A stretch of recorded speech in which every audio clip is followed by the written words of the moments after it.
Welcome to the Brown County Hour. Coming to you from the legendary Hills of Brown, where the plum purple haze, the one nature herself drapes over the hills and hollers, inspires local characters, artists, and nature lovers. It's as though the hills themselves conspire to create a beauty and culture in the heart of Indiana. Sit for a spell and hear the music. Tall tales, true stories, and current goings-on. Brought to you by folks who still know how to sit by a fire in winter and swim buck naked in summer.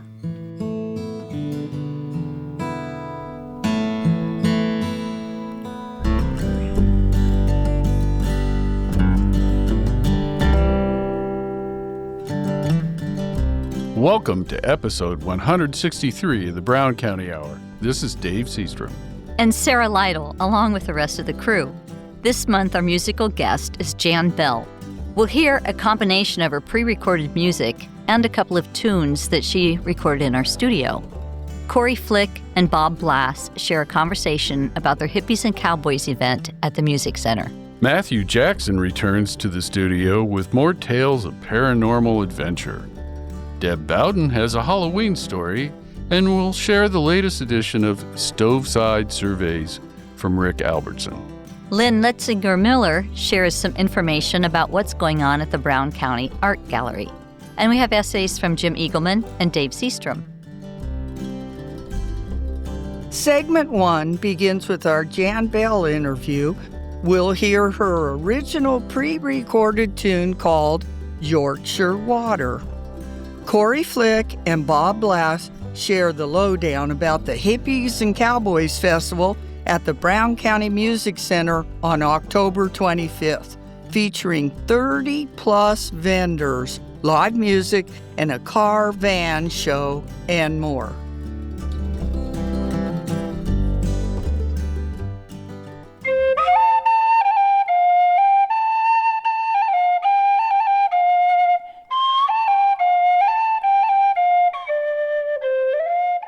Our guest tonight splits time between Brooklyn and Brown County.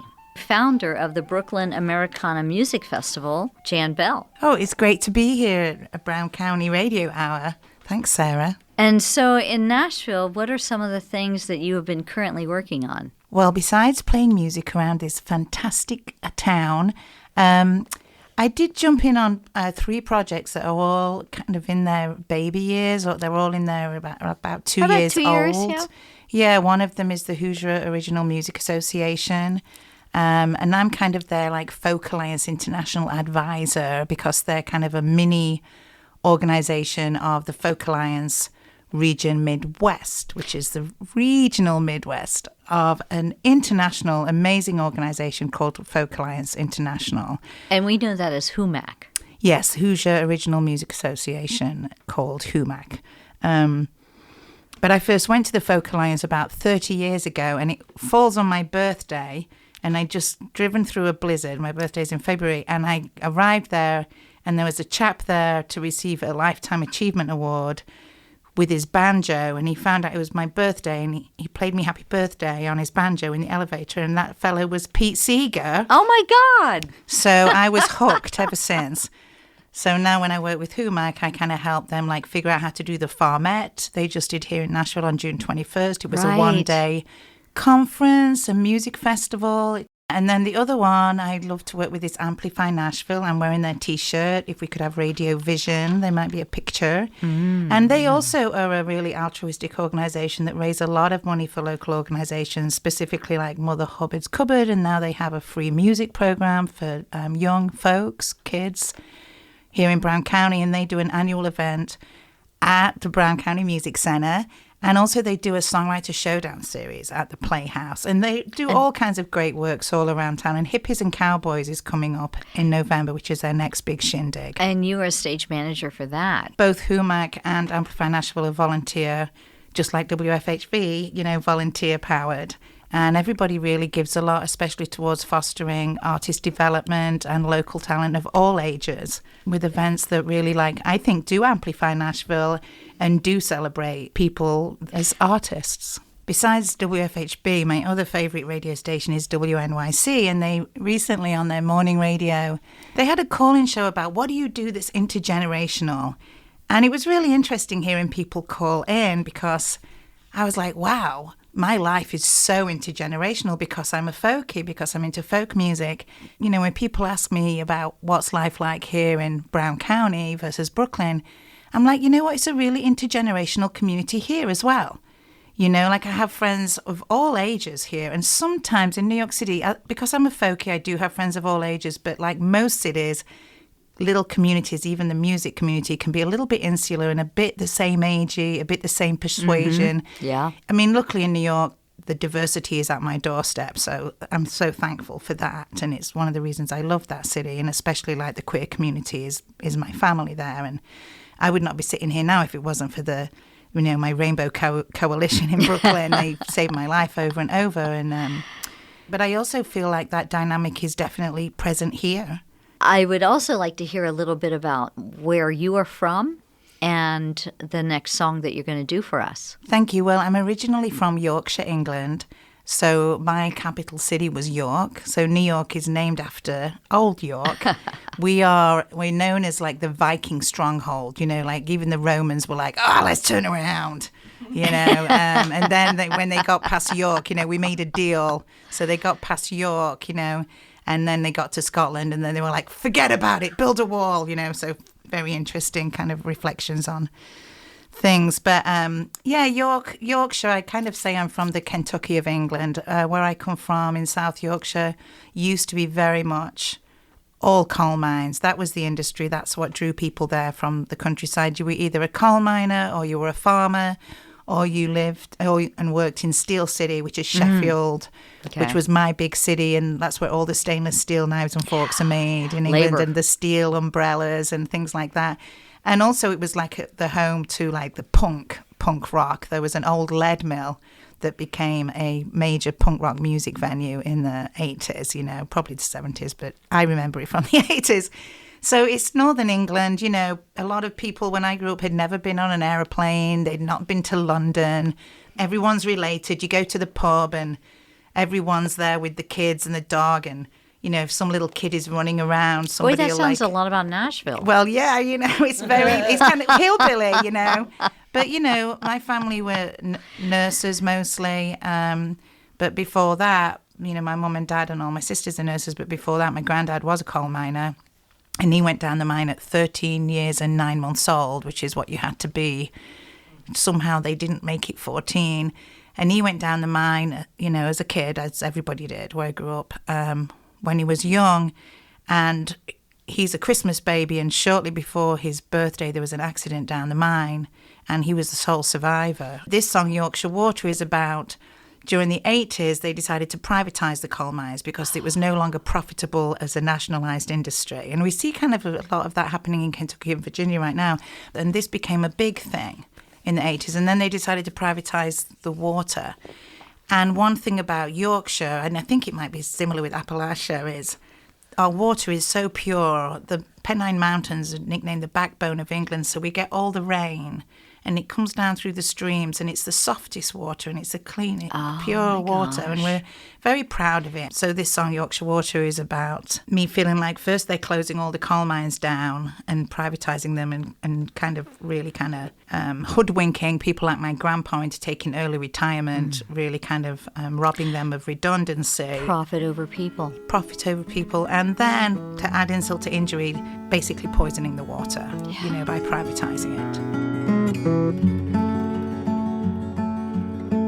Little lass kicks pebbles down Tingle Bridge Lane, where Grandad's pit boots march to Elsica, Maine.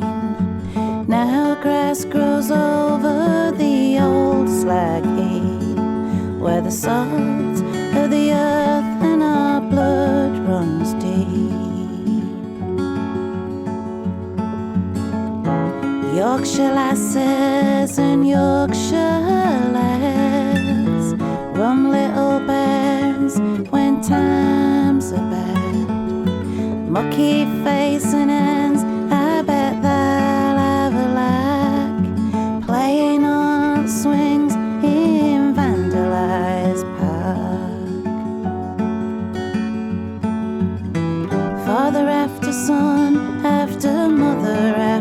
daughter told me they sold off our soft Yorkshire water, Yorkshire water, Yorkshire water.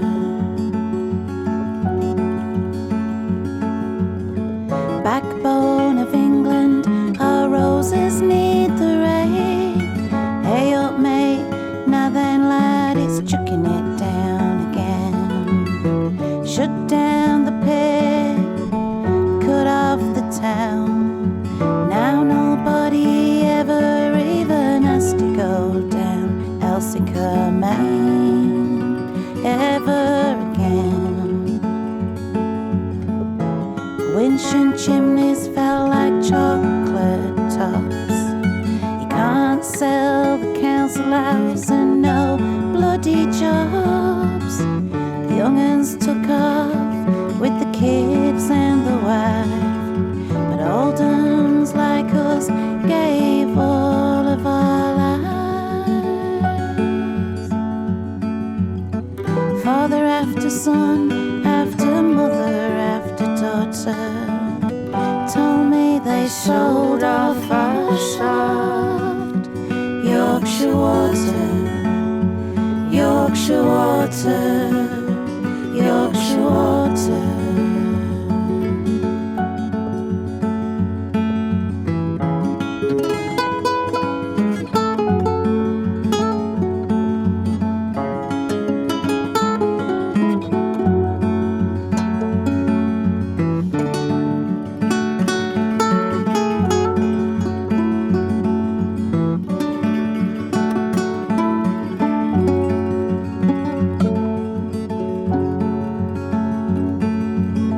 Bet you made a killing for the blood of the land. Redundancy pittance in Tuffer's leather hands. There's now in me pockets except a few laggy bands.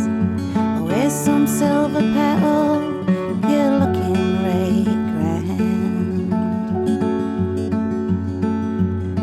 Grandad shines a buttercup under my chin. Ye bygone little lass, where shall I begin with? Dug up their silver, their copper and their gold. The price of a drop of water or one shovelful of goddamn coal.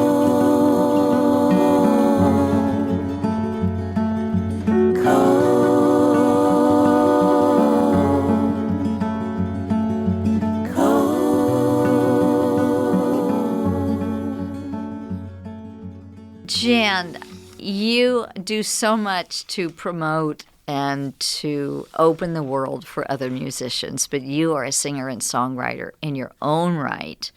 Could you tell us about where you're going to be playing next and how we can find you? Thanks so much. My next gig's right here in Brown County.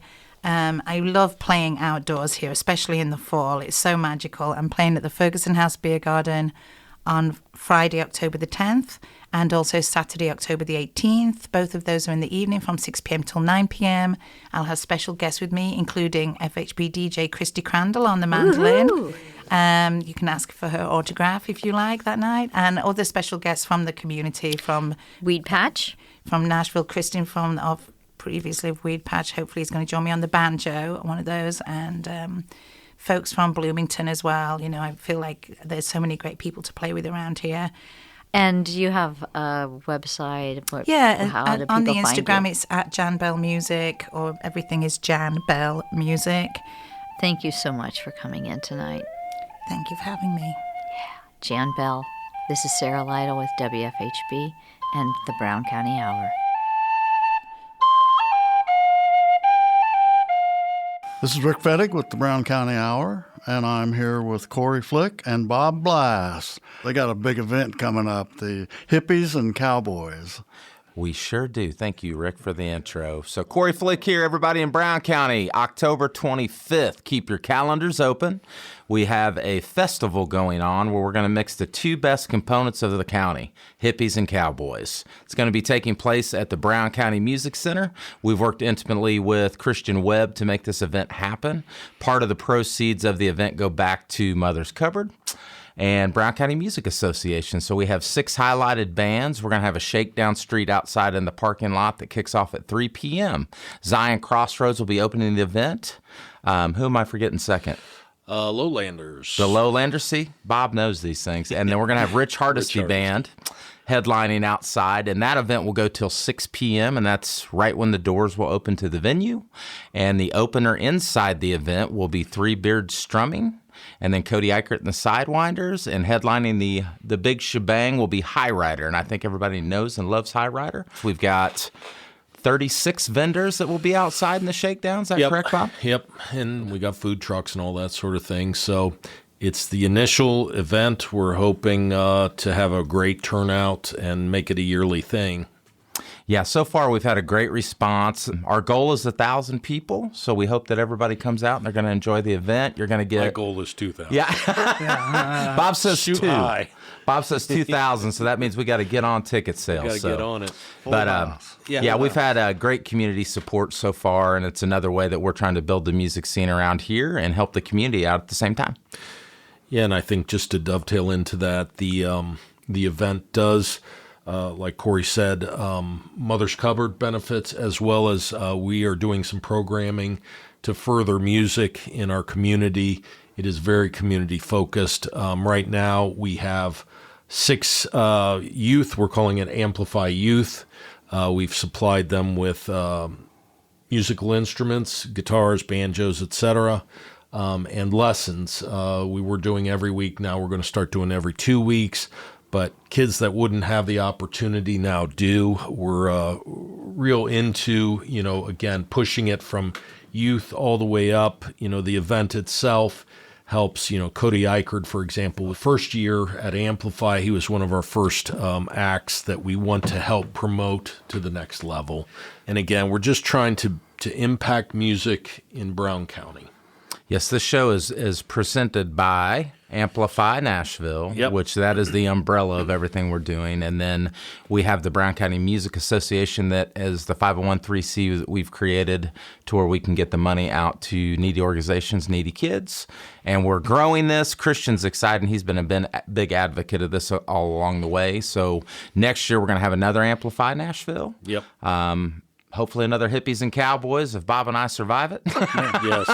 So, any questions, guys? Well, what do you how think? did this all come about? Where'd you get the idea? Honestly, I lived here previously, and living out in Colorado for a while. Michelle and I moved back. My wife and I moved back, and we wanted to give back. And I think Bob and I had a conversation about 2 years ago on how we could, create and give back at the same time, and no better way than music in this county with our strong musical history with Bill Monroe and Ricky Skaggs and the Little Opry. So it's really taken on a life of its own. We now have the Songwriter Showcase, and Keenan and Mandy Rainwater are heading that up, and pretty much a lot of the venues in town and business owners have been extremely supportive, so that helps us do what we do. I would say one of the big things we need, and as far as wanting to make sure that we're generating the revenue through this event, is we need community participation. We need people out there buying tickets flat out, because the more that we generate, and again, it's very much about the altruistic sort of thing where we just want to fund the programs. Again, we are a 501(c)(3) organization, so Yeah, we need everybody from Need More to Story. Come on out. Where can we get more information about We've this? got a Facebook and Instagram under Hippies and Cowboys Festival. That's a great place to start. If you message us there, we get back with you right away. And tickets are available through Brown County Music Center through their site. So. All right. Well, we appreciate you guys coming in and try to help or do our part to spread the word. We appreciate that. Good luck with everything. Yeah, This is Rick Fettig with the Brown County Hour, and I'm here with Corey Flick and Bob Blass, and we're talking about Hippies and Cowboys.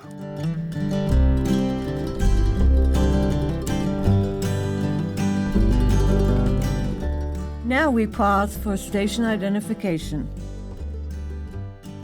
You are listening to the Brown County Hour on volunteer-powered community radio, WFHB, at 100.7 in Brown County, 91.3 and 98.1 in Bloomington, 106.3 in Ellettsville, and online at wfhb.org.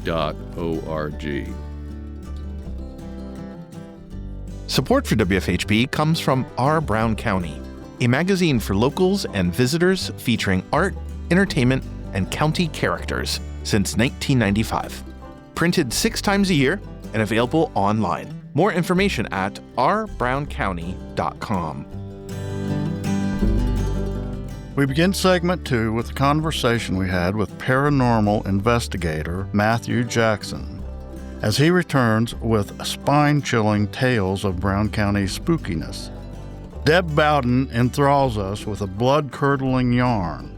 Jim Eagleman has a few words about nature's strategic timing for seeds, fruits, and nuts that match bird migration. And we'll close this segment with the Jan Bell song recorded in our studio, Union C.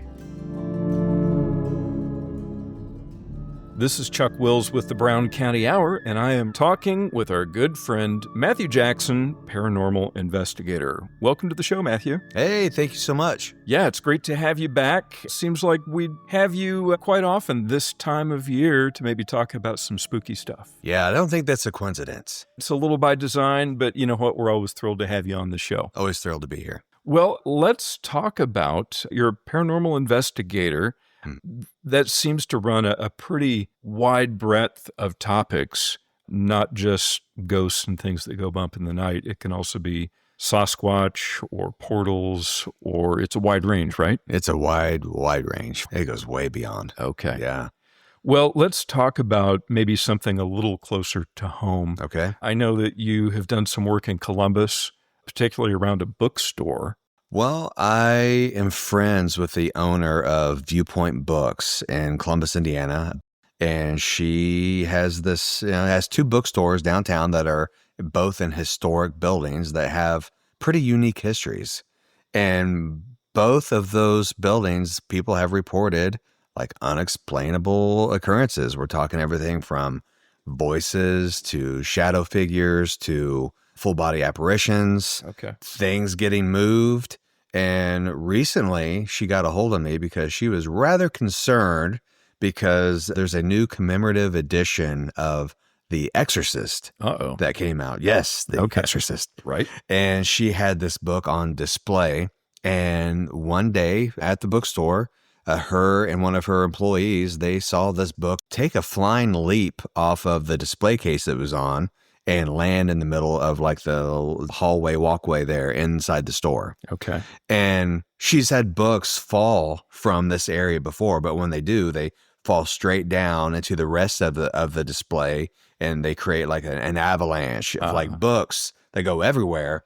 This made the high dive jump over all the other books and landed someplace that it couldn't have landed on its own. Okay. So it was manipulated somehow. And she was pretty spooked, given the fact that it was The Exorcist. Yeah. Yeah. Right. Of course. So what do you do about this? Yeah, what do? You call the local weirdo. Yeah. And so she gets a hold of me all concerned about this. And my first impression was it probably was not that specific book. Maybe it was something in the bookstore because we've been there before and we know that there are spirits that hang out in the bookstore. And so it was like maybe one of those just didn't like that particular book being there, and that was its way of telling you. Okay. But I said, regardless, I'll be over and I'll bring a priest. Oh, all right. That's a good bonus. Yeah. Bring some extra firepower with you. You never know. Yeah, right. So how'd that go? It was really interesting. I really did bring a priest with me. He knew about my work, and he was curious if his presence might make any type of impact on the environment. And so we set up some of the experiments there in the bookstore. And through this process, I asked the question, what book got thrown? And it's plain as day. The first thing it said was The Exorcist. Okay. Yeah. Now, I know that you work in a realm called ITC. Yes. Which stands for? Instrumental Trance Communication. The main goal is to really establish like real-time dialogue, like to have more of a conversation in the moment. Okay. So you're using electronics to have a conversation. Yeah. Yeah. Okay. Yeah. And so you ask it, what was the book? And it replied, The Exorcist. Yeah. That's amazing. Yeah, it was very amazing. Okay. So it didn't like the book, clearly. Did not like the book. Okay. Yeah. All right. And it was interesting. It also picked up on the fact that my friend there was a priest, which was also really interesting because I asked him not to wear anything that would identify him as clergy. Okay. And it immediately started saying his name and called him father, called him a couple different things. And at one point, when he left the room, a voice came through and said, I really don't want to talk to that priest. Which was really kind of funny in the moment. It wasn't like a scary thing, but yeah, that happened. I've had enough of that guy. Yeah. Now, I know we don't have a lot of time to talk about the whole breadth of your adventures in the last year. So we're going to do an extended interview for our Halloween special. So I would encourage everybody to check out our podcast on Spotify and on our website. It's going to come out the week before Halloween. And you and I have an hour-long conversation about this bookstore, the Crump Theater, a trip to Europe, and about 4 different trips to what could only be described as a crazy hotspot in Florida. Oh, well, it's a little bit of everything. And reports of Sasquatch being on the property. and that has grown into a whole thing that involves everything from the federal government to possibly aliens and portals. So it's a wild story. Matthew, thanks so much for hanging out with us today. It's always great to have you on the show. Hey, man, my pleasure. I always love coming and talking to you this time of year.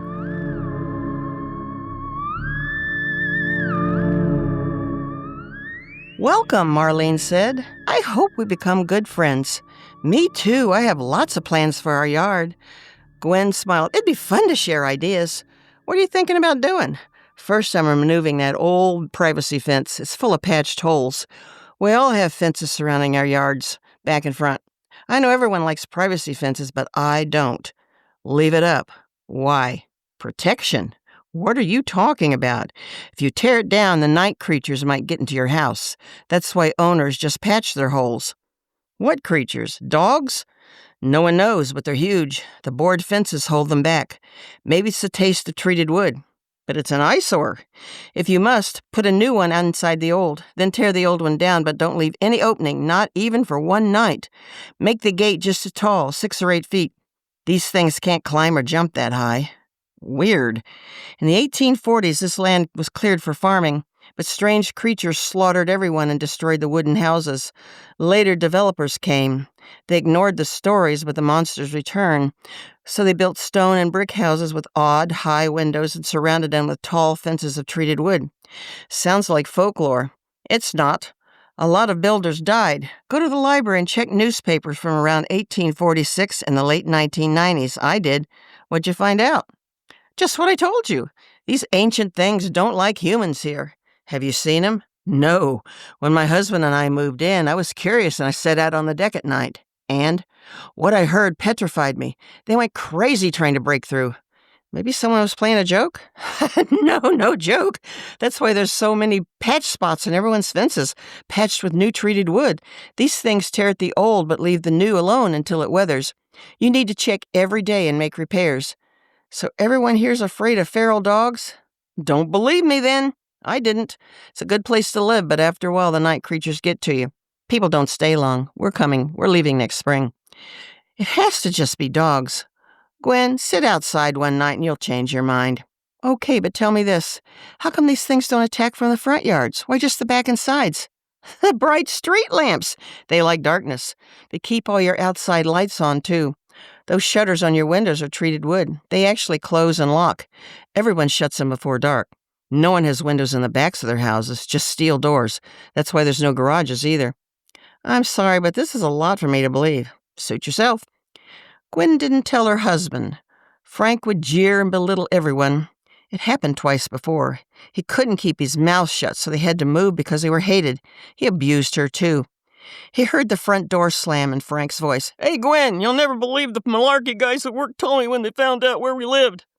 What'd they say? Some crap about supernatural hounds trying to eat people. The fools were dead serious. I hope you didn't sneer and put him down. Couldn't help myself. I nearly doubled over laughing before I called one an ignoramus. It wasn't dark yet when Frank went to bed. He had to be up at 4. Gwen thought about Marlene's words. Tonight, just in case, she shuttered the windows and turned on all the lights. She decided to go to the library in the morning. It was around noon when Gwen found the news articles. This really happened. Frank won't believe even if I make copies. He'll sneer and laugh at me. Gwen was thoughtful the rest of the day. She said nothing when Frank came home laughing about his co-workers' warnings, heard the names he gave them. She saw the same pattern emerging. I've got a mind to tear that dilapidated thing down this Saturday just to spite them. I'll have the last laugh come Monday. Frank, please. Mark my words, Gwen. I intend to prove them all wrong. Don't make this another challenge you have to win. Whatever, let's eat. When Frank went to bed, Gwen shuttered the windows again and turned on the outside lights. Then when it was very dark, she sat outside. She heard the sound of padding feet. Then came sniffing and snorting at the cracks. They smelled her. Thick nails tore into the wood, ripping out chunks. Eyes looked through those holes. They paced the fence line, growling and snarling, trying to climb or jump over, throwing themselves at the barrier. The fence shook. Gwen was terrified. She ran inside. When she calmed down, she planned.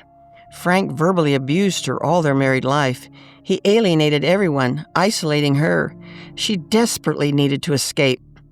The next morning, she took a crowbar to the fence and pried off one of the larger patches.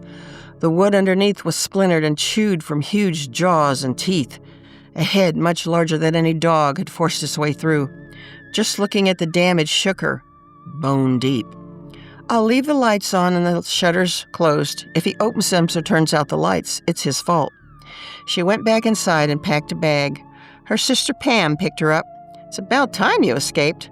I'll have to ask Mom and Dad for help.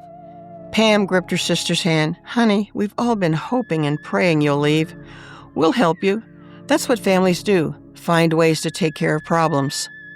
You're right, Pam. We do take care of problems. She stared out the passenger window and shuddered. The fall of the year brings a change to the plant world. It's time to promote more of their own kind. They do this by producing flowers earlier in the year that have matured and produce seeds. Seeds can be in the form of pods or nuts or burrs. The packaging of the seeds is crafted to ensure that the seed gets distributed by wind or water, or their spiny construction to catch a hold of animal fur. All of these mechanisms aid in distribution. Some seeds of fruits, simply by color, we call them Fuller flags, stand out against the changing leaves and signal to migrating birds it's worth a stop to feed here. The need to feed and replenish energy expended during long flights, it's a good way to see where and what routes birds use as they head south and where plants grow. And it's been theorized by plant biologists that plants can actually extend their range by being attractive to moving birds who distribute seeds along migration routes. The study of migration isn't just to learn more about bird behavior. It can help us understand the important role of plants, how they survive and how they move. Nutritional studies of fruits have also been studied. The amounts of sugars or fats supplied is useful to birds at different times of the year. In summer, as birds are on the nest and more sedentary, they use short-distance flights to feed. The fruits that mature early and are multi-seeded have high amounts of sugar. Multi-seeded fruits mean that there's more chance to germinate in that ideal habitat birds have already chosen to rear their young. Food is assured to be there. Sugar in these fruits power short flights for birds, and we pick them and eat them ourselves, raspberries, blackberries, and strawberries. In contrast, when long-distance fuel is required, it's the single-seeded fruits, high in lipids, that mature later and are available en route. Dogwood, spicebush, multiflora rosehips, sassafras drupes, pokeberries, to name a few. Single seeds deposited by birds along the way can result in these high-lipid fuels germinating on already established routes over long distances and used, again, in future migrations. The need for fuel at different times of the year has been a major reason for further study. Do bird requirements for fuel actually cause plants to produce their fuel at the time it's needed? Possibly, and this is called a selective pressure, where changing environments can affect change in genetics and can result in plants often responding to the wildlife community that uses them. Our pokeberry plant has grown well over the summer. It's now leaning up against our screened-in porch. A recent rain has collapsed it, and now it's a mass of broken branches and thick stems, but each with their cluster of purple berries still attached. We read this as an example of a fatty fruit that ripens in late summer, just in time for the robins, thrashers, and sometimes waxwings to devour. A professor once told us promising graduates as biologists that if somewhere along the line we failed to take our fair share of botany classes, then we would be at a great disadvantage. Any good biologist is also a good botanist, he said. One summer, Kay filmed 2 versions of wild hydrangea growing right outside our living room window. She captured on her phone visits by solitary bees to each type. A wild version I transplanted from the woods, and a domestic type that looked very similar. Side by side, the 2 plants were nearly identical to us, but to the bees there was definitely a preference to the nectar and maybe even access to the nectar. If we are to increase our native pollinators by growing native plants, then it's clear the nursery version, identical in nearly every way to the wild one, except maybe by the nectar it produced, we really aren't helping things. Going wild is the mantra we hear more and more, and a check to the actual plant and its native source is important. Each fall I look to the oaks and hickories on our property to see their production or lack of it. Bumper crops of acorns and hickory nuts occur in between years of almost no production. It's not a sure thing. Rodents, woodpeckers, and mast consumers, like mice and chipmunks, can determine this way before the fall actually arrives. Nature isn't always in sync, and we often see large food amounts and few eaters, and vice versa. Nature, it keeps us on our toes, that's for sure. And it's another wonderful quality of trying to predict it, and it's sometimes a puzzle. Jim Eagleman for Nature Ramblings, the Brown County Hour. Thanks for listening. Hi, my name's Jan Bell. I'm going to play you a song called Union Sea. The words are by Woody Guthrie. I wrote the melody after being invited to the Woody Guthrie Archives when they were up in New York City. And this was like the shortest little song of the whole deck. And I encourage you to go and listen to Woody Now, a brand new album out of his recordings that he made when he lived down in Coney Island.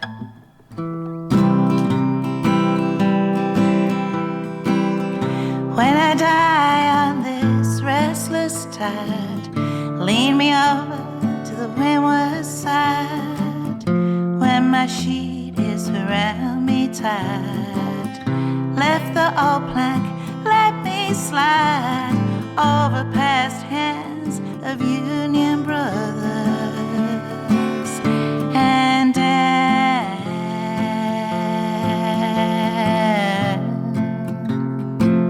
to my Union Sea. When I meet that long lost phone, that's where I'll find my own true home. Down where the Union porpoise roam, down where my Union sister's gone, over past hands of Union brothers. And down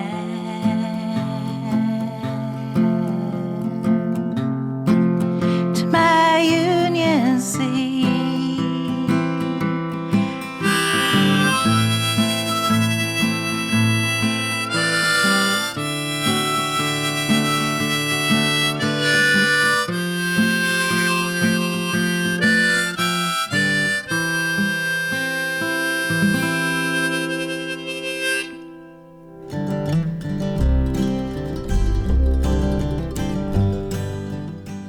Now we pause for station identification. You are listening to the Brown County Hour on volunteer-powered community radio, WFHB, at 100.7 in Brown County, 91.3 and 98.1 in Bloomington, 106.3 at Ellettsville, and online at wfhb.org.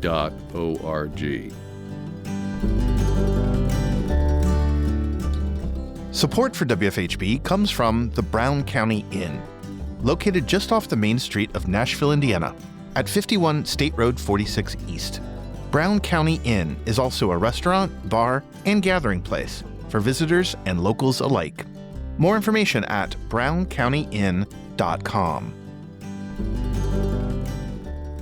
In our final segment, Lynn Letzinger Miller talks about a new exhibit and play at the Brown County Art Gallery, celebrating T.C. Steele's House of the Singing Winds art sanctuary. And Dave Seastrom shares a few thoughts about living with dogs. We'll close the show with Jan Bell's live recording of Night Blooming Jazzman. But first, we begin segment 3 with a poetry feature. The author of the photo book Brown County Folks, Rick Albertson, shares meditations from his new book, Stoveside Surveys, while seated next to the wood stove in his cabin on Greasy Creek Road. Each episode has a companion photo you can view on our website, and Rick starts each Stoveside survey with a description of that photo.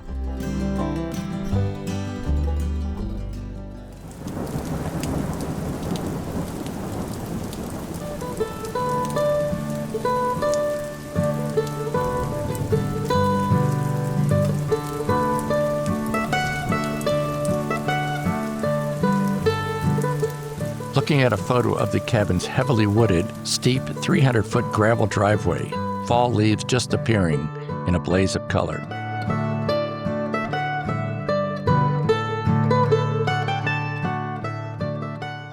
It's fall. I can see, I can sense, but I cannot hear the realm outside the windows. The trees stand so silent and still, only an occasional flutter of leaves of changing hues belies their tireless, timeless adherence to their ever-so-stately nature. Smooth bark, scaly bark, tall in majesty or less so in hopefulness, they embrace one another, members each of the community of their forest. A sudden breeze leaves throughout excitedly a dance, wriggling joy one to another. Oh, wait, a gust! Branches swaying side to side, a welcome quickening of pace in each one's leaves, a proclamation unheard, yet seen ever greater late-season joy aflutter. Joy amidst change. These colorful leaves content in acceptance, ready to dry up and wither, unafraid to free themselves from nurturing branches, giving themselves in selflessness to wherever winds may blow. Gravity at work in time and certainty, downward settling them upon their forest floors, serious in their disintegrating death to feed the soil of their community's carpeted foundation.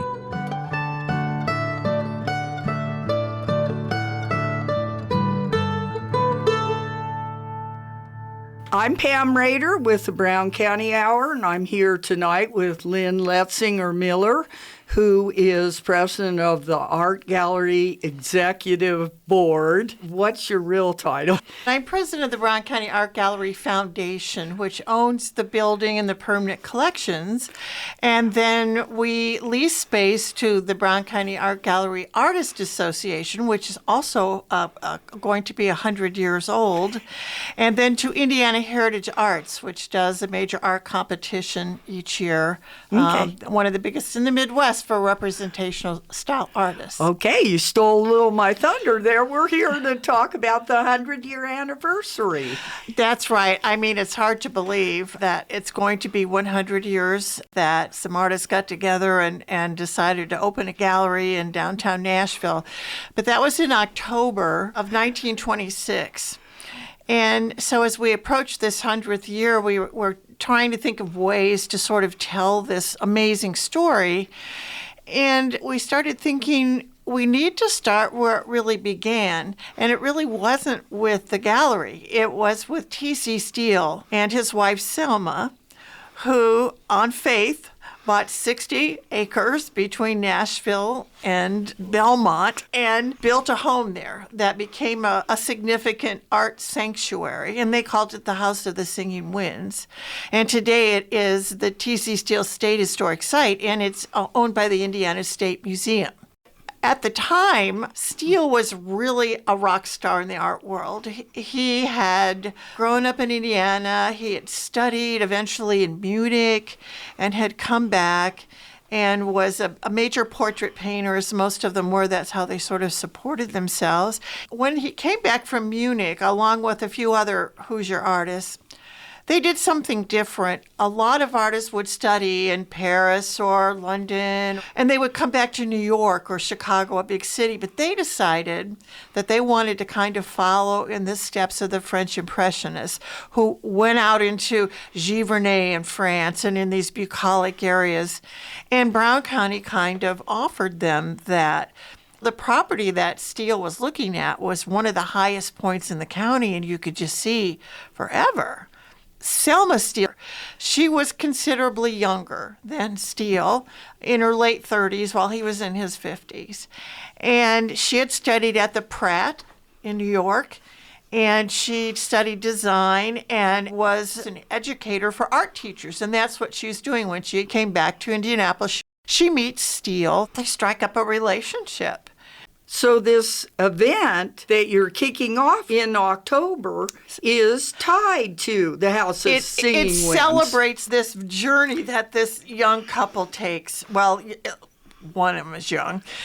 We decided to really explore this idea. It's because of Selma Steele that we have the House of the Singing Winds. She created it, she managed it, and she saved it after he died. But her story isn't often told. So we thought, how do we tell this story? And what if they were still alive and they looked at 100 years back? What would they see at its zenith? Thousands of people coming, artists coming. They end up making an art colony.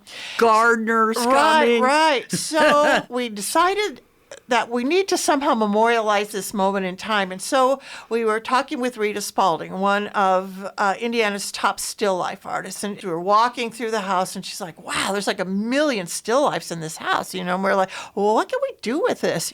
And she goes, well, I don't do exteriors. She goes, but I know who does, C.W. Mundy. C.W. Mundy is one of the Indiana's premier living artists. So he agreed to do it. So in October of 2023, they began this journey of painting the house inside and out. She was the first artist allowed in the house to paint since Steele died in 100 years. And they decided to look at this. When was it at its zenith? And that would have been in the 1920s. When it was blossoming, thousands of people were coming. The artists were beginning to look at forming a colony. So as they painted, they made it as though Steele's in the house. So you might see a teapot and steam coming out of it. And if the fences and gates that are around the garden, they took all those out. And we towed a 1926 car up there. So they put together 41 paintings by Mundy, 38 by Rita. The museum is lending us 12 Steeles. And so that is going to be the actual exhibition. And then we've created a play, Selma and the Painter, kind of based on her book, House of the Singing Winds. So she gets her word in. Good. So this exhibit, you get the play, you get the exhibition. It opens on October 4th and runs through November 16th, I think. Right. And you can go to the gallery's website, browncountyartgallery.org, or the Historic Brown County Art Gallery on Facebook, and find out about making reservations for our opening night. And I also read this gallery is one of the longest running in the country. That's right. Right here in Brown County. That's right. I love it. And TripAdvisor picked us #1 out of 15 galleries in Indiana. Good note to end on. So I'm always happy to come and talk about the gallery. Okay, I've been speaking with Lynn Letzinger Miller. We've been talking about the kickoff for the 100-year anniversary at the Brown County Art Gallery. Thank you for coming in. And this has been Pam Rader for the Brown County Hour. The children have grown and moved on a long time ago. And now we have dogs. Actually, we've always had dogs. In so many ways, dogs make much better children than actual children do. The flaw with the human children is precisely that they are human. And we as a species tend to be complicated, self-centered, and generally uncooperative. This is not to say that we don't love our actual children, because we do, and there's nothing like a grandbaby to make your heart sing. However, the thing is that as far as day-to-day companionship goes, dogs excel in this regard because they've co-evolved with us to be the ideal companions. They pay attention to us, and this is one of the things that we find so endearing about them. Human children are programmed to grow up, leave home, and start their own families. There is absolutely nothing wrong with that. In fact, it's nature's way for our species to continue the next generation. This is something a dog will never do, and we all know that dogs are opportunists who will breed with anyone that presents. Dogs never ask to borrow the car. When my daughter was a teenager, she believed that I secreted $20 bills, and she would hit me up every time she needed a little cash. In my entire lifetime with dogs, never once have they asked me for money. Having said that, both dogs and children are expensive, and because we love them as we do, we'll spend whatever it takes to keep them warm, well-fed, and healthy. There's a quote that I really like that goes something like this: "A rich man can buy any breed of dog they choose, but only love will make their tails wag." Speaking of choosing any breed of dog, we are decidedly shelter dog people. There's nothing wrong with selecting a breed of dog that suits your fancy, so long as the breeder is reputable and the dogs are well taken care of. But as a society, we have allowed too many dogs to propagate, and the dogs in the shelters are in desperate need of homes. When we lived on 3-Story Hill Road, dogs would show up at our house all the time. We had a communal feed bowl that I made out of a refrigerator drawer that we kept full, and the neighborhood dogs just helped themselves. When we moved to the new house on Possum Trot, a friend gave us a Black Lab Rottweiler mix the first Christmas after the move. We selected a companion for him at the Brown County Animal Shelter, and they ruled the roost for many years. When Bugs was in his final year, and wisdom held that he was too old to become a father, my son brought an American Bulldog home with him when he returned from the Navy. When Casey went into heat shortly after her arrival, Bugs was all over her. He passed away shortly before one female puppy was born, and then we had Rosebud. When Rosebud went into heat, she slipped away with a coon dog named Sooner, and a few weeks later we had 8 puppies to find homes for. We kept 2, found homes for all the rest, and we decided to have all of the dogs neutered. At our high point, we had 5 dogs. As fun as that was, it was intimidating for the delivery people, and we were going through a lot of dog food. As our cadre of dogs aged out, we were eventually down to 2 dogs. From that time to the present, we have always chosen to obtain our dogs from the animal shelters. When you only have 2 dogs, compatibility is paramount. It won't do for your dogs not to get along. We started a new practice when Wilson needed a dog. He was lonely for a canine companion, and he tried to make me his dog. As much as I love that boy, I don't make a very good dog, and we decided that he should make the choice. Wilson interviewed several dogs at the Brown County Shelter, and eventually he chose Max. When Wilson passed away, we took Max to 4 different shelters to interview potential candidates. Max was picky, and for a while there, it looked like he might not choose anyone. We were beginning to think that a companion for Max was a lost cause when he and a prospective puppy fell in love with each other, and we brought Molly home. Honestly, our place in the woods needs a couple of dogs, and it wouldn't be the same without them, and neither would we. This is Dave Seastrom. See you next time.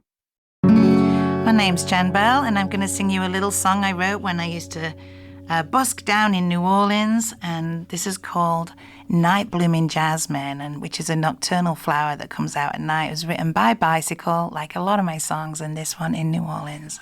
I'll send it out to everyone who may be in a long-distance love affair.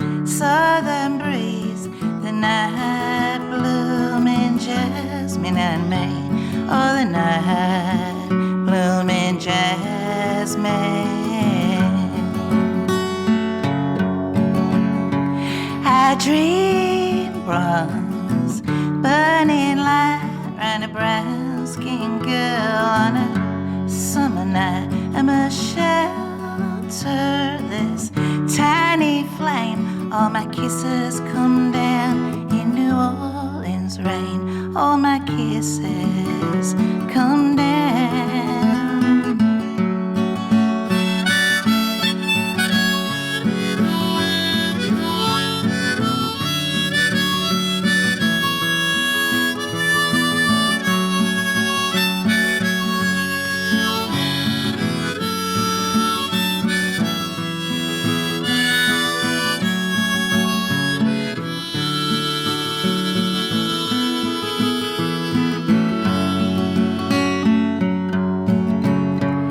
Sorrow rides a galloping horse. She's hot on my heels. She's a mighty force.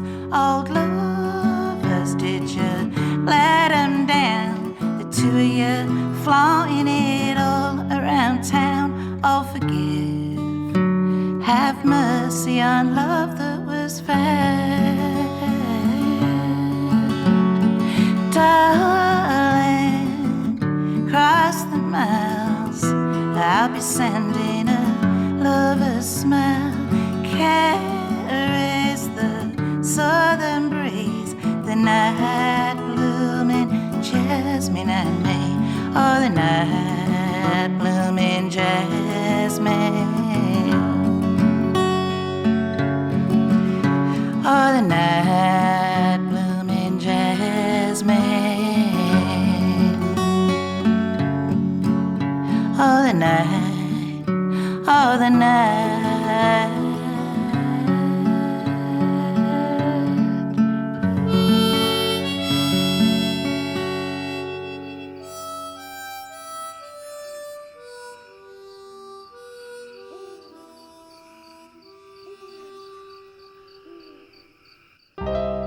Thanks for tuning in to episode 163 of the Brown County Hour.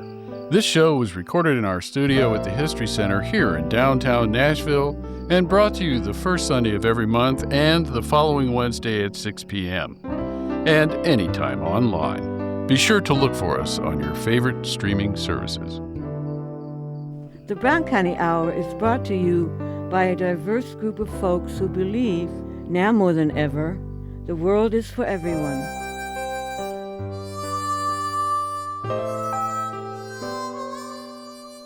This show was produced by Chuck Wills, Pam Rader, Rick Vettig, Vera Grubbs, Lucy Schultz, Sarah Lytle, Chad Carruthers, and Dave Seastrom. We would also like to thank Slats Klug for our theme music.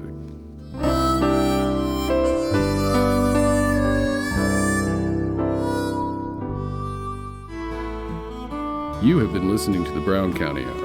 coming to you from deep in the woods of Brown County, Indiana. Celebrating the arts, culture, and nature that make this such a unique community. Visit us online at browncountyhour.com. The Brown County Hour is a production of WFHB. Volunteer-powered, listener-supported community radio for South Central Indiana. Take me back to my home, Brown County home.